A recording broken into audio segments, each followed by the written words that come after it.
Oke, Assalamualaikum semua dan selamat siang. Oke, dalam kesempatan ini saya ingin membahas sedikit mengenai materi kuliah kita yaitu sistem produksi JIT atau Just in Time ya. Nah, jadi sesuai namanya ya, sistem produksi ini menekankan sistem ini menekankan proses produksi yang tepat waktu ya, sesuai judulnya Just in Time ya. Nah, kenapa tepat waktu? Karena dalam produksi tradisional itu biasanya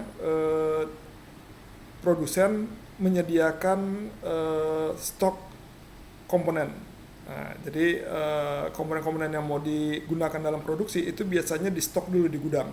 Baru kemudian nanti dimasukkan ke assembly line, ke jalur produksi, dirakit, kemudian nanti setelah selesai barang yang jadi disimpan lagi di gudang gitu. Nah, penyimpanan di gudang baik untuk bahan baku ataupun bahan yang jadi tadi itu sebenarnya akan memakan biaya ya, jadi akan menyebabkan pemborosan sehingga inilah yang mau diminimalkan dengan melakukan proses produksi JIT atau just in time gitu ya. Oke, nah jadi jadi maksudnya tepat waktu ini bagaimana? Diusahakan ya kalau bisa jangan pakai stok gitu. Jadi komponen yang mau digunakan dalam produksi itu diatur ya supaya ketika dikirim ke pabrik ya sampai di pabrik hanya beberapa saat sebelum masuk ke proses produksi. Nah, jadi sampai ke dari supplier sampai di pabrik dibongkar, diperiksa kualitasnya, ketika sesuai langsung masuk ke assembly line, ke jalur produksi. Jadi nggak usah di stok di gudang lagi gitu. Nah, jadi menghemat biaya penyimpanan di gudang gitu ya. Nah, jadi supaya bisa mencapai situ maka dibutuhkan perencanaan yang memang benar-benar matang gitu ya. Jadi untuk menentukan kapan kapan dia dibutuhkan ya, menghitung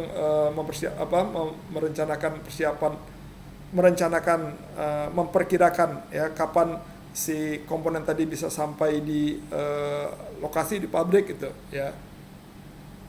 Nah, jadi kemudian juga memprediksi ya berapa besar permintaan, karena kan besar permintaan nanti akan menentukan berapa besar kebutuhan pengadaannya gitu ya. Jadi di sini perencanaan pembelian pengadaan dari segi jenis, jumlah sama waktunya ya. Kemudian dari persediaannya. Nah, jadi supaya itu tadi ya. Karena ini nggak boleh terlambat juga. Kalau terlambat proses produksi berhenti. Nah, ini juga merugikan. Nah, jadi harus benar-benar bisa dipaskan gitu ya. Ya, jadi di sini ya dibutuhkan inilah berbagai harus dilakukan hal-hal ini ya.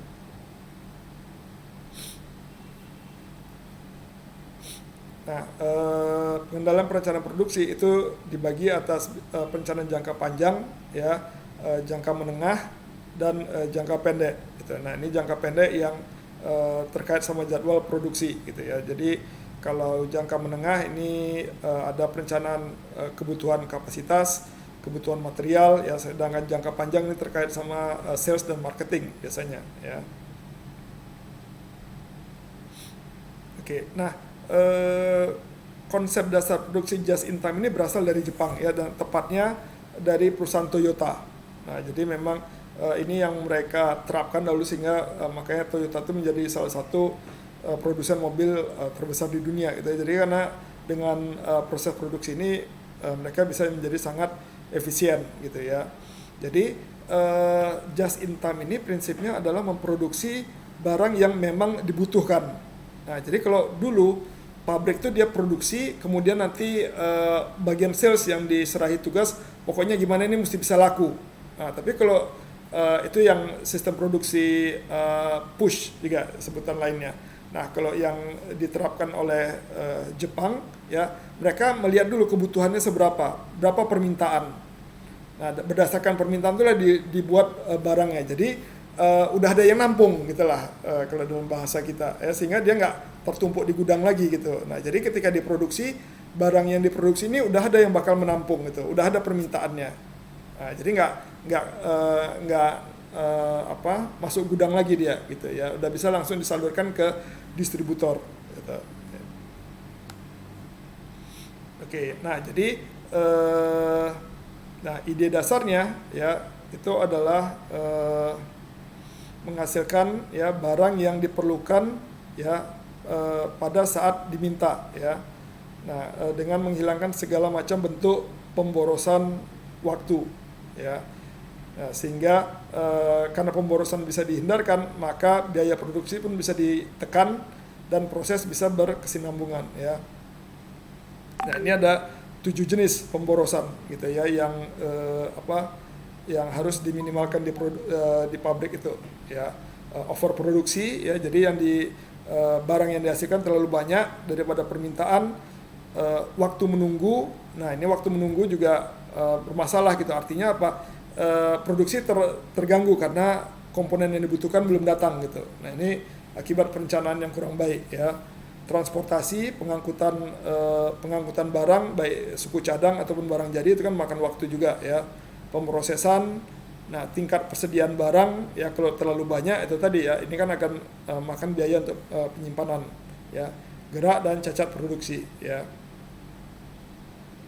Nah jadi prinsip dasar just in time yaitu adalah bahan baku ya yang mau digunakan ya, bahan baku yang akan digunakan, parts atau komponen tadi ya, ini didatangkan dari supplier tepat pada waktu bahan tersebut akan dipakai di proses produksi. Nah, ketika tepat waktu ya, tepat pada waktunya dia dibutuhkan ya, sehingga nggak perlu disimpan lagi. Nah, karena penyimpanan itulah yang akan makan waktu ya, dari segi penyimpanan, kemudian untuk memindahkannya kan masuk gudang, keluar gudang gitu ya. Nah, itu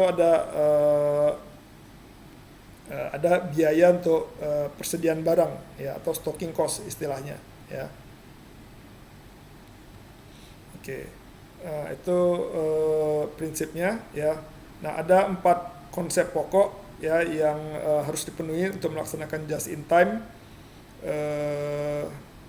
Nah, memproduksi ya apa yang dibutuhkan hanya pada saat yang dibutuhkan dan dalam jumlah yang diperlukan. Nah, apa yang dibutuhkan pada saat dibutuhkan dalam jumlah yang diperlukan ya.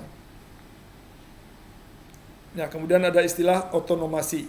Nah, ini otonomasi bagaimana supaya barang yang cacat itu jangan sampai lolos ke proses berikutnya ya. Jadi tidak memungkinkan unit cacat mengalir ke proses berikutnya ya. Kemudian tenaga kerja harus fleksibel ya. Jadi bisa menyesuaikan dengan permintaan. Jadi kalau misalnya permintaan banyak bisa cepat ditambah, tapi kalau permintaan menurun bisa juga dikurangi ya. Nah, kemudian berpikir kreatif ya. Jadi ini tadi tidak memungkinkan yang cacat ya. Ini sampai ke proses berikutnya.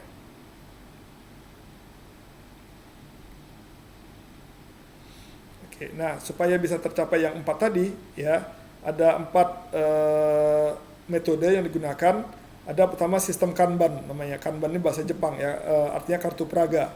Ya, jadi kartu praga itu nanti menunjukkan kondisi permintaan barang yang sedang dalam proses produksi, yang udah selesai berapa itu ditulis sehingga bisa dilihat semua orang gitulah ya.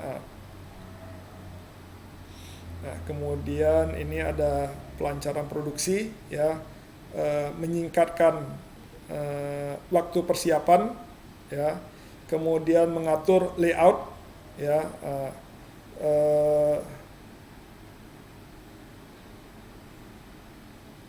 layout proses pekerjaan sama layout orang yang bekerja gitu supaya bisa seefisien mungkin ya. Nah, aktivitas perbaikan ya, jadi kalau ada yang kurang sempurna bisa disempurnakan lewat kelompok yang tidak terlalu ramai gitu ya, kelompok kecil gitu ya. Dan kemudian ini ada sistem manajemen fungsional ya. Nah, ini harus didukung oleh semua lapisan di perusahaan ya. Nah, terkait dengan pengendalian mutu ya. Oke, kemudian ini ada elemen-elemen dalam just in time ya, mengurangi waktu setup, layout ya, jadi aliran barangnya itu ya harus lancar. Nah, mesin jangan mengalami kerusakan ya, kemudian barang yang dihasilkan jangan ada cacatnya. Operator, pekerja itu harus terampil ya. Hubungan juga harus baik dengan supplier supaya jangan ada gangguan dalam supply bahan gitu ya. Nah, penjadwalan produksi ya itu juga harus stabil dan terkendali. Kemudian sistem Kanban tadi ya, kartu praga tadi gitu. Oke, ini penjelasannya nanti bisa kalian baca dengan lebih detail gitu ya. Jadi oke, nah jadi ini gambaran misalnya kalau kalau misalnya susunannya berdasarkan prosesnya, jadi dari penerimaan ini ada yang ke pengecatan nanti ke penyimpanan. Ini ada dari proses yang namanya fries, kemudian penyimpanan gitu ya. Nah, ini yang dari ada penyimpanan terus gerinda dan sebagainya. Nah, ini kan kalau dilihat prosesnya ribet ya. Jadi kalau diurutkan berdasarkan prosesnya nggak efisien nanti. Nah, tapi kalau dia disusun lagi, nah berdasarkan produk layout seperti ini, nah maka ini akan bisa lebih efisien gitu ya. Jadi nggak lari ke sana kemari dia, tapi proses perpindahannya kan dia tersusun rapi gitu ya. Nah ini dari segi layout tadi gitu.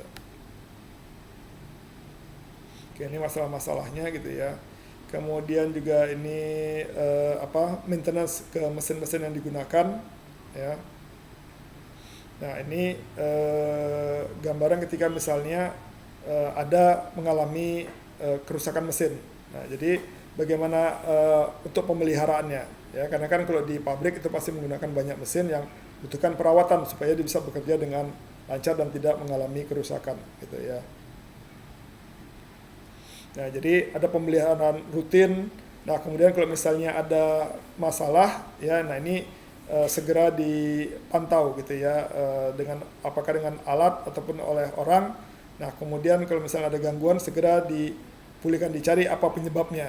Nah misalnya dengan menanyakan mengapa sampai 5 kali. Nah, ini kan dalam ada dalam pembahasan kita yang sebelumnya ya kan. Jadi ketika untuk mencari akar penyebab suatu masalah, salah satunya dengan menanyakan mengapa sampai 5 kali ya.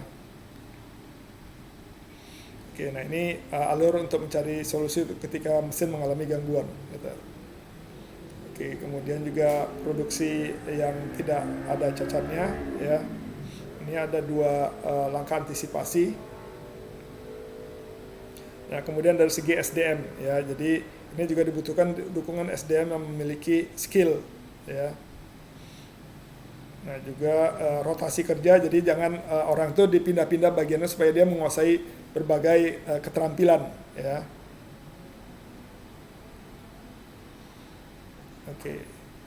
Nah, ini juga ya. Nah, kemudian ini beberapa langkah-langkah lainnya ya untuk mencapai just in time tadi. Oke, jadi mungkin karena waktu ini sampai sini dulu ya materi yang mungkin bisa saya sampaikan. Selebihnya nanti bisa kalian baca lebih lanjut lagi di materi yang terlampir ya. Jika ada pertanyaan silahkan diajukan ya. Dan untuk perhatiannya saya ucapkan terima kasih. Assalamualaikum dan selamat siang.